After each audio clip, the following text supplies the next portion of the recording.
She married a man the village had already mourned, and no one told her that death was not the only thing he was hiding. Hi, my beautiful family. Thank you for sticking around with me through our trying times. I really appreciate your love and support. We're finally back again to give you many more beautiful stories. If you're already hooked in for today's story and ready to enjoy it, click subscribe and let me know in the comments where you're watching from. Because tomorrow, I will be giving you another story just as interesting as this one, and you don't want to miss it. Now let us begin. There you see Elinor Hale on a morning stripped of ceremony, standing inside a small stone chapel where the air smells of damp earth and wilted flowers reused from another wedding, her borrowed wool dress tugging at her shoulders, her hands marked by years of scrubbing floors and carrying loads too heavy for a girl her age, 20 and already worn thin by loss, orphaned early and taught quickly that questions do not fill empty stomachs. No carriage waits outside for her. No family gathers close. When the vicar clears his throat and speaks her name, there is no joy in the sound that follows. Only quiet movement, a shuffle of boots, a cough quickly swallowed, because everyone here knows what this marriage is. They know she is being given, not chosen. They know the man waiting at the far end of the aisle is a widower who coughs blood some nights, a man spoken of in lowered voices, a man whose estate sits so far north it may as well belong to another world. The parish called the match mercy. Her aunt called it sense. Elinor called it a roof and nothing more, because hunger had already taught her how quickly pride disappears when survival is at stake. She does not expect kindness. She does not expect cruelty either. She expects a small life lived quietly beside a man who will not last long, and she braces herself for widowhood before the vows are even finished. When she is taken north after the ceremony, the road narrows and the air sharpens, and the estate appears not as a ruin, but as something kept, something waiting, its windows clean, its gates tended, which unsettles her more than decay ever could. Inside, the house is silent in a way that feels controlled rather than abandoned, and when Lord Rowan Ashcombe meets her by the fire, he is exactly and not at all what she expected, pale and careful in his movements. Yes, his breath shallow when he stands. Yes, but his eyes are alert, his posture deliberate, his voice smooth and educated, the voice of a man used to being heard. "You owe me nothing," he tells her, and the words land oddly, rehearsed, measured, as if spoken often for reasons she does not yet understand. She notices details she should not notice if this were truly a poor man's house. Servants who move without instruction, shelves lined with ledgers rather than sentimental clutter, a sense of order that does not belong to decline. She keeps these observations to herself. Silence has always kept her safe. That night, there is no claim made upon her, no expectation voiced, only a servant bringing real tea, not leaves scraped thin, and a bed dressed with heavy linen that holds warmth instead of letting it escape. And as Elinor lies awake staring at the ceiling, listening to the distant wind, a thought settles in her mind and refuses to leave. Poor men do not live like this. Over the following days, she learns the pattern of the house and of the man within it. How his illness comes and goes in waves that leave him shaking some mornings and striding the grounds on others. How he spends hours reading law, agriculture, accounts, never fiction. How riders arrive after dusk and speak to him in low voices. How they leave only after receiving quiet instructions. Elinor cleans, cooks, and learns the rhythms of his care, sitting with him through fevers, pressing cool cloths to his skin, scolding him when he refuses broth, staying not because she must, but because something in her refuses to abandon a man who never once speaks to her as if she is owned. Care grows without announcement, steady and unseen, and still the questions remain unasked. Until one afternoon she wanders too far into the west wing and sees doors reinforced with iron, carvings she recognizes from old coins traded at market, a name that tightens her stomach because it does not belong to a small forgotten household. That night, when she asks him softly what he was before illness took hold, he looks at her for a long moment and answers, "Alive," a reply that is honest and incomplete all at once. And Elinor understands then that whatever she is married into is not what the village believes, that safety has come wrapped in secrets, and that the life she thought would end quietly may, in fact, be only beginning. Morning settles into the house with a steadiness Elinor does not expect, and she learns its rhythm by listening rather than asking. You would notice it too. The way the servants rise before dawn and move without speaking, each task completed in an order no one questions. The way doors open when Rowan passes and close softly behind him. No raised voices. No instructions repeated. Obedience here is not enforced. It is assumed. Elinor wakes early, dresses quietly, and joins the day as if she has always belonged to it, preparing breakfast with hands that know how to make much from little. Only now the cupboards are full and the knives are sharp, and nothing must be stretched thin. Rowan eats when he can. Some mornings, he barely touches the tray. Other days, he finishes everything and asks for more. His colour stronger, his posture straighter, as if the sickness has loosened its grip without warning. The illness never follows rules. Fever comes at night and leaves him soaked and shaking by dawn. Pain bends him over the table one afternoon and releases him the next, allowing him to walk the grounds with a strength that makes Elinor pause and look twice. The village doctor visits and leaves quickly, offering the same advice each time, yet Rowan listens politely and does nothing differently. On better days, another physician arrives, one Elinor does not recognize, carrying medicines she has never seen, wrapped carefully and measured with precision. The explanation is simple and unsatisfying. Arrangements. Rowan says it as if it should answer everything. It does not. But Elinor learns that pressing too hard invites doors to close. She becomes his caretaker without being asked. At night, she sits beside the bed with a basin of cool water and a cloth she changes often, counting his breaths, pressing her fingers lightly to his wrist to judge the strength there. When he refuses broth, she brings it again. When he waves her away, she stays seated. This is her quiet defiance, not loud enough to offend, firm enough to matter.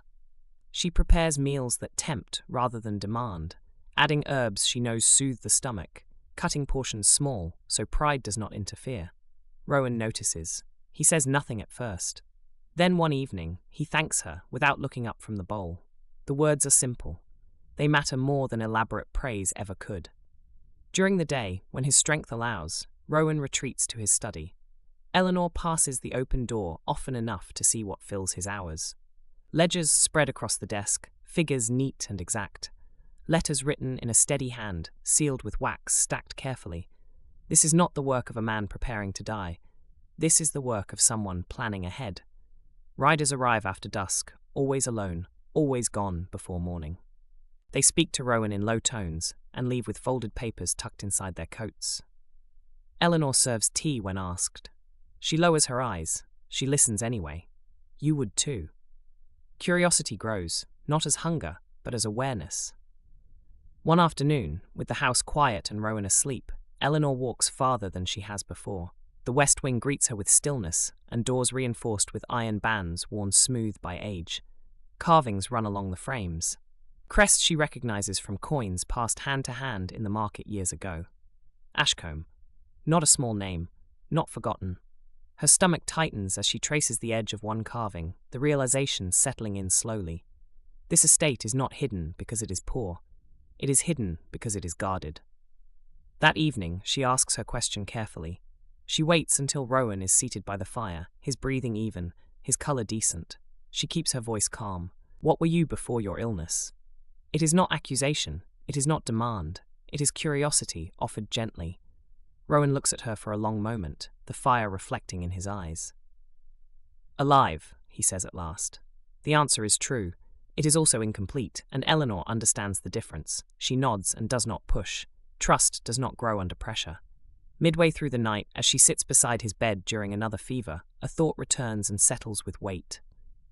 If you found yourself cared for by someone who owed you nothing, would you tell them the truth, or protect them by withholding it? Elinor adjusts the cloth on Rowan's brow and wonders which choice carries the greater cost. Leave a comment with what you think. Your answer says more than you realize. Days pass. Patterns deepen. Rowan allows her closer during the worst nights. He no longer argues when she insists he drink. She learns when to speak and when silence offers more comfort. He learns that her presence does not demand explanation. Something like trust begins to take shape, slow and careful, built from small acts rather than promises. Yet the contradictions remain. A man too sick to travel, yet too sharp to relinquish control. An estate presented as modest, yet managed with precision. Medicines that arrive without question. Visitors who bow without hesitation. Elinor lies awake one night, listening to the wind press against the windows, and accepts what has been forming in her mind for days. Whatever Rowan is hiding, it is not accidental, it is chosen. And choices like this are never made without reason or risk. The truth arrives without warning, on a grey afternoon when the house has settled into its usual quiet and Elinor has begun to believe she understands its rhythms. She is in the small sitting room sorting linen when the sound of hooves cuts sharply through the stillness outside, fast and purposeful, not the measured approach of the riders who usually come at night. Before a servant can announce the visitor, the front doors open. Footsteps follow. Firm, unhesitating. A man enters the hall with the confidence of someone who expects to be received. Elinor steps into the doorway just as Rowan appears at the top of the stairs, one hand gripping the rail, his face drawn but composed. The visitor sees him and stops short, all colour draining from his face. He removes his hat at once. Then, without a word, he drops to one knee. "My lord." The word lands heavily in the quiet house, echoing in a way no sound has before. Rowan closes his eyes as if bracing himself against a blow. Elinor feels the floor tilt beneath her feet. My lord. Not husband, not sir. The name she has seen carved into doors and stamped on old coins rises fully into place. Ashcombe. The visitor recovers quickly, apologizing, stammering something about urgency and news from the south.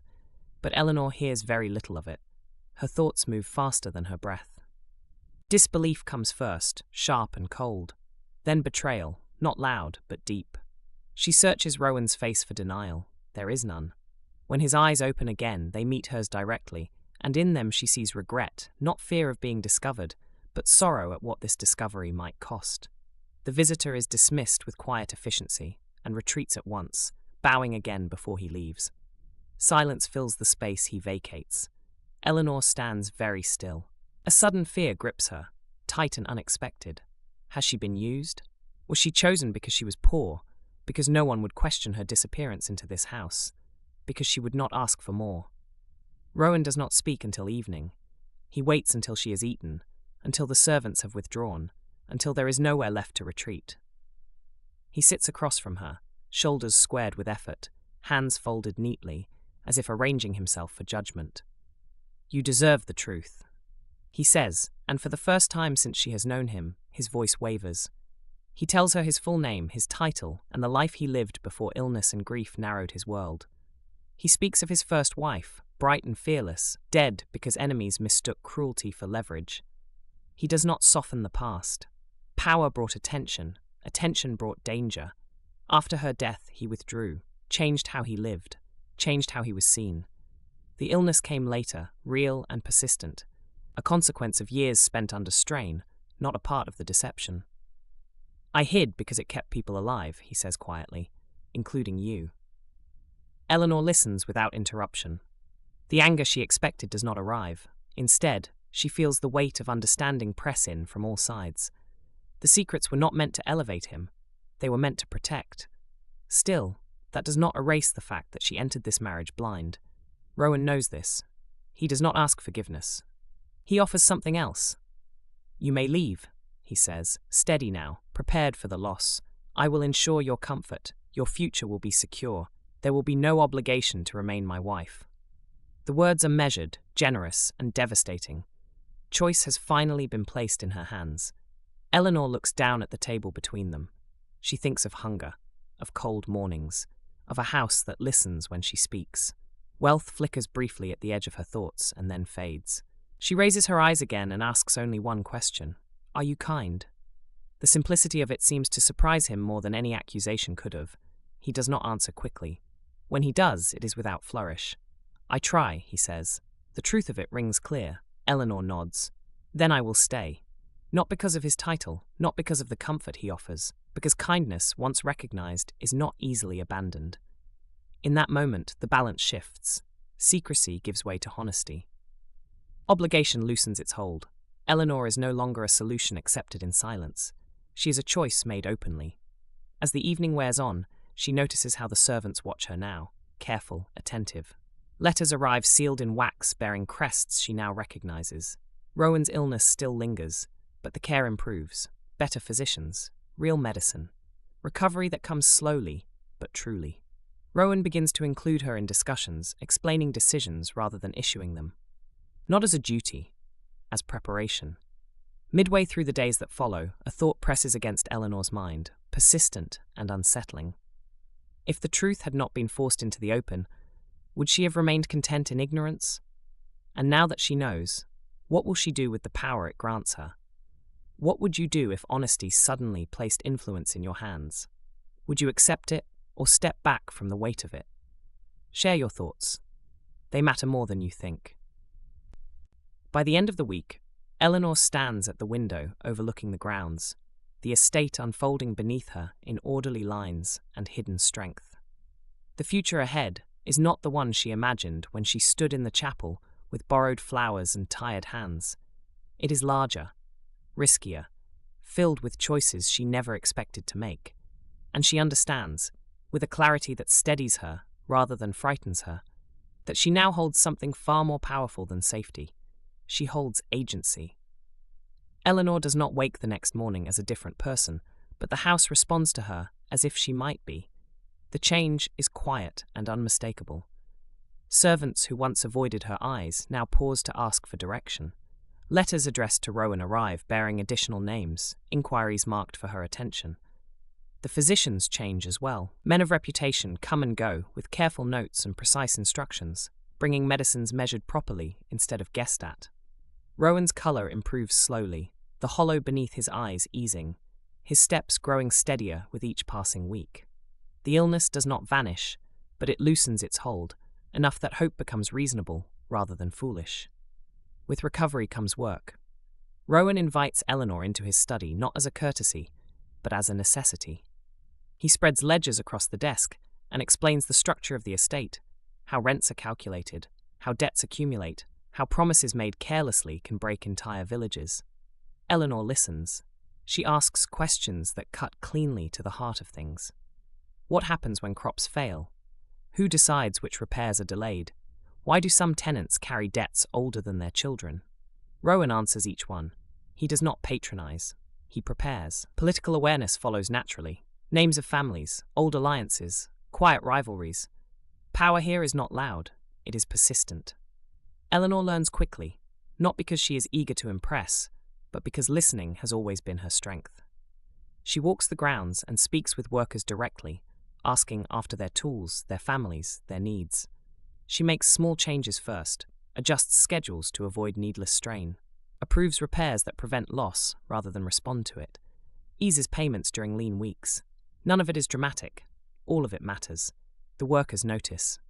Respect begins to replace caution. The Harvest Council arrives sooner than she expects. Invitations go out. Carriages line the drive.